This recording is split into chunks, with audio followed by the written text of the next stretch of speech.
بسم اللہ الرحمن الرحیم۔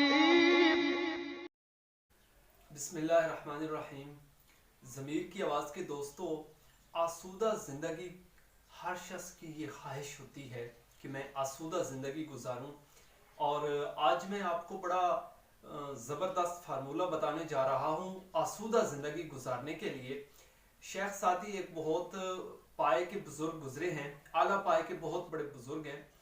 انہوں نے اپنی کتاب میں ایک حکایت بیان کی ہے، ایک بڑی خوبصورت مثال بیان فرمائی ہے۔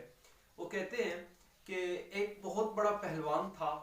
اور اس کا فن یہ تھا کہ وہ کشتی کرتا تھا،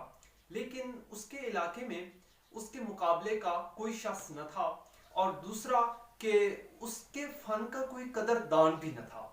تو وہ بڑا پریشان، ناداری کے عالم میں، مفلسی کے عالم میں، غربت کے عالم میں مٹی کھودتا تھا اور اپنا پیٹ پالتا تھا، اور دوسرا پریشان بھی رہتا تھا، کیونکہ جب وہ دوسرے لوگوں کو دیکھتا تھا کہ وہ بڑی مزے کی زندگی گزار رہے ہیں، اپنا خوب جو ہے پیسہ کما رہے ہیں اور بہترین ان کے کاروبار ہیں، لیکن وہ جس فن کا مالک تھا اس فن کی کوئی قدر ہی نہیں کرتا تھا، تو وہ ان لوگوں پہ حسد بھی کرتا تھا، رشک بھی کرتا تھا اور پریشان بھی رہتا تھا۔ ایک دن ایسا ہوا کہ وہ مٹی کھود رہا تھا، تو اس کا جو پھوڑا تھا وہ ایک سخت چیز سے ٹکرا گیا۔ تو وہ بڑا حیران ہوا کہ لگتا ہے کہ مجھے کوئی آج خزانہ مل گیا ہے یا کوئی ایسی چیز، پہلے تو ایسا کبھی نہیں ہوا تھا۔ تو جب وہ غور سے دیکھتا ہے، جھک کر دیکھتا ہے، تو وہ انسان کا جبڑا ہوتا ہے، یعنی کہ انسان کے جبڑے کی ہڈی ہوتی ہے۔ تو جب وہ انسان کی جبڑے کی ہڈی کو دیکھتا ہے تو پھوڑے کی ضرب سے وہ ٹوٹ چکی ہوتی ہے۔ وہ بڑا حیران ہوتا ہے، فوراً ہی اس کا سوچ کا زاویہ بدل جاتا ہے۔ وہ کہتا ہے یہ وہی انسان ہے جو بڑا نخوت بھی کرتا ہے، یہ وہی انسان ہے جو بڑا تکبر کرتا ہے، یہ وہی انسان ہے جو اپنے کندھوں پہ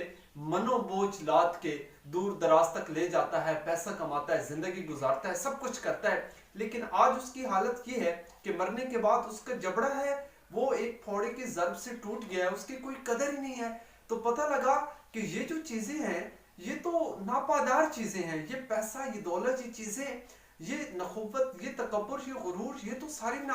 ناپائیدار چیزیں ہیں، اور وقت کے ساتھ ساتھ ان میں تغیر و تبدل بھی آتا ہے، اور مرنے کے بعد ان کی کوئی حیثیت ہی نہیں ہے۔ تو اس نے سوچا کہ یار یہ تو ایک فضول سی چیز ہے جس کی وجہ سے میں پریشان ہوں، اور اصل چیز کیا ہے اسے اسی وقت پتہ لگا کہ اصل چیز تو یہ ہے کہ اگر میں اچھے کام کروں گا، نیک اعمال کروں گا، میرا رب مجھ سے راضی ہوگا، تو میں کامیاب ہو جاؤں گا دنیا میں بھی اور آخرت میں بھی۔ اور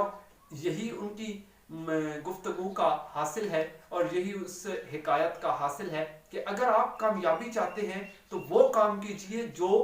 پائیدار کام ہے، اور ایسے کام نہ کیجئے جو ناپائیدار ہیں۔ یعنی یہ دنیا میں 4 دن کی زندگی گزارنے کے لیے آپ دوسروں کی زندگی اجیرن بنا دیتے ہیں، تو یہ کوئی بڑا کام نہیں ہے۔ اگر آپ چاہتے ہیں کہ آپ دنیا میں بھی کامیاب ہوں اور آخرت میں بھی، تو پھر نیک اعمال کیجئے۔ آپ مر جائیں گے، مرنے کے بعد بھی یہ جو نیک اعمال ہیں یہ آپ کا ساتھ دیں گے اور آپ کے کام آئیں گے، لیکن یہ دنیاوی جتنی بھی چیزیں ہیں، جتنی مادی چیزیں ہیں، یہ آپ کے کام آنے والی نہیں ہیں۔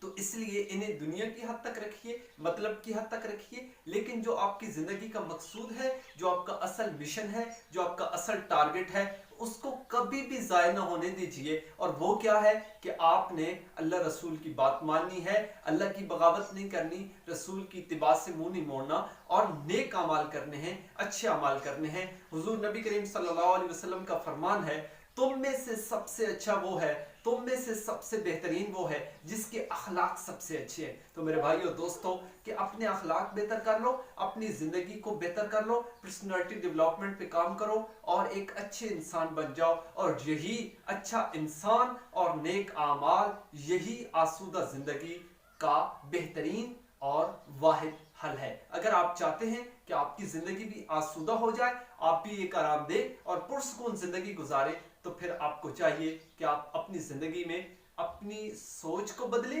اور اپنی زندگی میں اچھے اچھے کام کریں۔ يفيض القلب إيمانا ويبقى العقل حيا